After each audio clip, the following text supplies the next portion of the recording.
நீங்கள் எல்லாரும் ரொம்ப நாளாக கேட்டுக்கிட்டே இருந்த ஹோம் டூர் வீடியோ போட்டாச்சு. ரொம்ப லென்த்தாலாம் இருக்காது, ஷார்ட்டாக தான் இருக்கும். வீடியோ ஃபுல்லாக ஸ்கிப் பண்ணாமல் பார்த்துட்டு எப்படி இருக்குது அப்படின்னு மறக்காமல் கமெண்ட்ஸில் சொல்லுங்கள். இதுதான் நம்ம வீட்டோட என்ட்ரன்ஸு.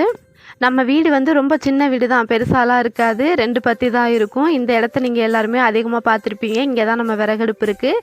விறகடுப்புக்கிட்டேயுமே கொஞ்சம் செடியெல்லாம் வச்சு டெக்கர் பண்ணி வச்சுருக்கேன். வீட்டு என்ட்ரன்ஸ்லேயுமே கொஞ்சம் ஹேங்கிங் பார்ட்லாம் வாங்கி பிளான்ஸ் வச்சு டெக்கர் பண்ணி வச்சுருக்கேன். இந்த வீடு கட்டிக்கிட்டு இருக்கையில் கொஞ்சம் கல் பத்தாமல் போயிடுச்சு. அதனால் வந்து இந்த இடத்த வந்து அப்படியே ஓப்பனாக விட்டுட்டோமா, அங்கே வந்து வலை அடித்து இங்கே நான் வந்து ட்ரெஸ்ஸிங் டேபிள் மாதிரி ரெடி பண்ணி வச்சுருக்கேன். செவத்தில் ஒரு ஆணி அடித்து கண்ணாடியை மாட்டிட்டு மீஷோலேருந்து இந்த பென் குயின் வந்து வாங்கியிருந்தேன்னா அதையுமே போட்டு சீப்பதெல்லாம் அதில் தான் வச்சுக்கிறது. மேக்கப் திங்ஸ் வந்து என்கிட்ட அதிகமாகலாம் இருக்காது, இங்கே நான் இருக்கிறது மட்டும்தான். இந்த இடம்லாம் ரொம்ப பிளெயினாக இருந்த மாதிரி இருந்துச்சு. அதனால் மீன் தொட்டி வச்சிடலாம் அப்படின்னு சொல்லிட்டு மீன் தொட்டி வச்சு இந்த இடத்த வந்து ரெடி பண்ணியிருக்கேன். எப்படி இருக்குது அப்படின்ட்டு மறக்காமல் கமெண்டில் சொல்லுங்கள். இதில் இருக்க புக்தர் சிலை, கல், உருளி இது எல்லாமே மீஷோவில் வாங்கினது தான். இந்த மூங்கில் பிளான்ட் வந்து கிட்டத்தட்ட 3 வருஷமாக நான் வச்சு மெயின்டைன் பண்ணிக்கிட்டு இருக்கேன். நல்லா தான் இருக்குது இது வரைக்குமே. அப்படியே வந்தோம்னா இது நம்ம பூஜை அறை. நம்ம வீட்டில் பூஜை ரூம்னு எதுவுமே தனியாக இல்லை. இந்த இடத்துல வந்து பூஜை ரூம் செட் பண்ணிக்கலாம் அப்படின்னு சொல்லிட்டு நாங்களாம் செட் பண்ணது. செங்கக்கல் வச்சு அது மேலே ஒரு டைல்ஸ் வச்சு அதில் தான் அந்த விளக்கு எல்லாமே வச்சுருக்கேன். நம்ம வீடு 2 பாதியாக இருக்கும். அங்கிட்டு உள்ள பாதி வந்து பெட்ரூம் மாதிரி, இங்கிட்டு உள்ள பாதி வந்து கிச்சன் மாதிரியும் ரெடி பண்ணி வச்சுருக்கேன். வீட்டுக்கு வெளியில் நின்று பார்த்தோம்னா கிச்சனுக்குள்ளே என்ன பண்ணாலுமே அப்படியே தெரியும். அதனால இந்த ஸ்க்ரீன் போட்டு மறைச்சு கிச்சன் மட்டும் ஒரு தனியாக ஒரு ரூம் மாதிரி செட் பண்ணியிருக்கேன். இதுதான் கிச்சனோட ஸ்டார்டிங்கு. கிச்சன் ஸ்டார்டிங்லேயே ஒரு கீ ஹோல்டர் வச்சுருக்கேன். பக்கத்துலேயே வந்து இந்த ஒரு டெக்கர் ஒன்று போட்டிருக்கேன். பக்கத்தில் ஒரு சேர் இருக்கும். பக்கத்தில் வந்து இந்த ட்ராயர், இது வந்து ரொம்ப யூஸ்ஃபுல்லாக இருக்குது. நம்ம எல்லா திங்ஸுமே வச்சு அரேஞ்ச் பண்ணிக்கலாம். இதில் இருக்க திங்ஸ் எல்லாமே மீஷோவில் வாங்கினது தான், மற்றபடி நான் எங்கேயுமே வாங்கலை. மீஷோவில் வந்து டெக்கர் ஐட்டம்ஸ் வந்து நிறையா இருக்குது. அதில் கொஞ்சம் கொஞ்சமாக எனக்கு பிடிச்சதெல்லாம் ஆர்டர் போட்டு வாங்கி டெக்கர் பண்ணியிருக்கேன். எங்கள் வீட்டில் வந்து கிச்சனில் அதிகமான பொருள் எதுவுமே இருக்காது, ரொம்ப கம்மியாக தான் வச்சுருப்பேன். எப்போவுமே கிச்சனில் தேவையில்லாத பொருள் எதுவுமே வச்சுக்கக்கூடாது. அப்போ தான் நம்ம நீட் அண்ட் க்ளீனாக மெயின்டைன் பண்ணலாம்.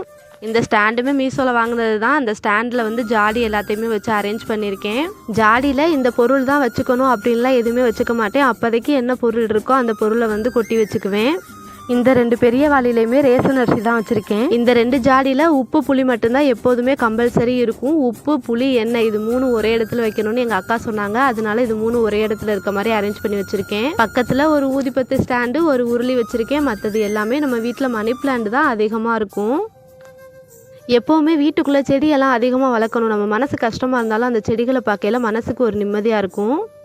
கிச்சன் கவுண்டர் டாப்பு, இந்த செல்ஃபு இதெல்லாம் எதுவுமே கட்டவே இல்லை. இதுக்கு முன்னாடி வந்து அடுப்பெல்லாம் கீழே வச்சு தான் சமைச்சிக்கிட்டு இருந்தேன். அதுக்கப்புறம் என் ஹஸ்பண்டுக்கிட்ட கேட்டு இந்த கல்லும் இந்த கடப்பா கல்லும் வாங்கிட்டு வந்து நாங்களே செட் பண்ணோம். கட்டலாம் இல்லை, சும்மா தான் இருக்குது.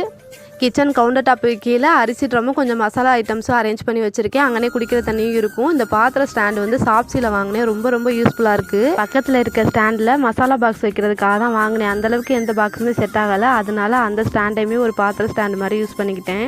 பாத்திர ஸ்டாண்டுக்கு கீழே சிலிண்டர் மேலே தோசைக்கல், பணியாரக்கல், பக்கத்துலேயே புளிப்பானை, அதுக்கு பக்கத்தில் வந்து கொஞ்சம் வாளியில் கொஞ்சம் மளிகை ஜாமான் வச்சுருக்கேன். பக்கத்துலேயே காய்கறி கூட ஒன்று இருக்குது. அதுக்கு பக்கத்துலேயே வந்து ஃப்ரிட்ஜு வச்சுருக்கோம்.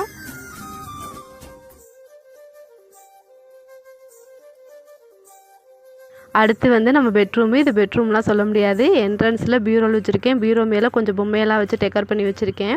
பக்கத்தில் ஒரு ட்ரெஸ்ஸு கூட, அது பக்கத்தில் குட்டி சேர் ஒன்று போட்டிருக்கேன். இந்த ஃபோட்டோஸ் வந்து எங்கள் மேரேஜில் எடுத்தது. இந்த ஃபோட்டோ வந்து என் ஹஸ்பண்டுக்கு வந்து நான் கிஃப்ட் பண்ணேன். எங்களோட மேரேஜ் ஃபோட்டோலாம் 4 வருஷத்துக்கு அப்புறம் இப்போ தான் ஃப்ரேம் பண்ணி வச்சுருக்கேன். பக்கத்துலேயே வந்து ஆரி ஸ்டாண்டெல்லாம் போட்டு வச்சுருக்கேன். அதுக்கு கீழே வந்து தையல் மிஷின் இருக்கும். நம்ம வீட்டுக்கு 2 கதவு, முன்னாடி ஒரு கதவு இருக்குது, பின்னாடி ஒரு கதவு இருக்குது. தையல் மிஷின் பக்கத்தில் உள்ள செவத்தில் ப்ரெஸ் ஸ்டாண்டு, சோப்பு இது எல்லாமே வச்சுருக்கேன். பக்கத்தில் இருக்க செவத்தில் ஒரு காலண்டர் போட்டிருக்கேன். அதுக்கு மேலே வந்து வால் கிளாக் இருக்குது. அது பக்கத்தில் பைபிள் 2 வசனம் உள்ள போர்டு வச்சுருக்கேன். நம்ம வீட்டில் வரைஞ்சிருக்க டிராயிங் எல்லாமே நான் பண்ணதா, எதுவுமே பிரிண்ட்டு கிடையாது.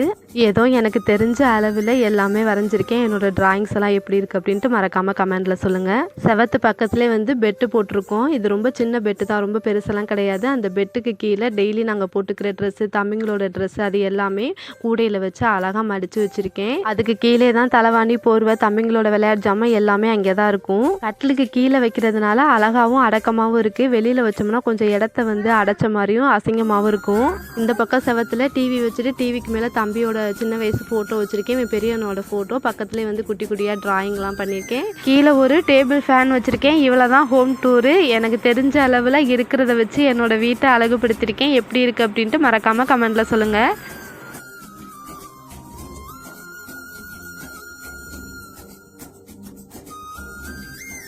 இது வீட்டுக்கு பின்புறம், வீட்டுக்கு பின்னாடி ஒரு கதவு இருக்குன்னு சொன்னேன் இல்லையா, அதுதான். இங்கேயுமே ஹேங்கிங் பாட் போட்டு செடி வச்சுருக்கேன். பக்கத்துலேயே வந்து ஒரு கண்ணாடியும் ஒரு ஸ்டாண்டும் வச்சுருக்கேன். சீப்பு வச்சுருப்பேன், ப்ரெஸ்ஸு பேஸ்ட்டு அது மட்டும் அந்த ஸ்டாண்டில் வச்சுருப்பேன். இதுதான் நம்ம பாத்ரூமு. கொடிக்கவருமே பக்கத்துலேயே கட்டிட்டு துவைக்கிற துணி எல்லாமே இங்கே காய வச்சுக்கிறது. இது வீட்டுக்கு சைடில் உள்ள இடம். இங்கே வந்து கோழி அடை வச்சுருந்தா இங்கே கவுத்து வச்சுக்குவேன். பக்கத்துலேயே வந்து விறகு நறுக்கி அடைஞ்சு வச்சுக்கிறது, ஆட்டுக்கல் அம்மிக்கல் எல்லாமே இருக்குது. பக்கத்தில் கொஞ்சம் செடி வச்சுருக்கேன். இவ்வளோதாங்க என்னோட குட்டி வசந்த மாளிகை. எனக்கு தெரிஞ்ச அளவில் இருக்கிற பொருளை வச்சு என்னோட வீட்டை அழகாக வச்சுருக்கேன். எப்படி இருக்குது அப்படின்னு பார்த்துட்டு மறக்காமல் கமெண்டில் சொல்லுங்கள். இந்த இடத்துல கடவுளுக்கு தான் நான் ரொம்ப நன்றியை தெரிவிச்சுக்கிறேன். ஏன்னா இது கூட இல்லாமல் எவ்வளவோ பேர் இருக்காங்க. கடவுள் எங்களுக்காக இந்த இடத்த கொடுத்து இந்த வீட்டை கொடுத்துருக்காரு. அதுக்காக ரொம்ப ரொம்ப நன்றி. இதே மாதிரி வீடு மெயின்டைன் ஆகுமா அப்படின்னு கேட்டால் கண்டிப்பாக இல்லை. எனக்கு பிடிச்ச மாதிரி பொருள் எல்லாத்தையும் மாற்றி மாற்றி வச்சுக்கிட்டே தான் இருப்பேன்.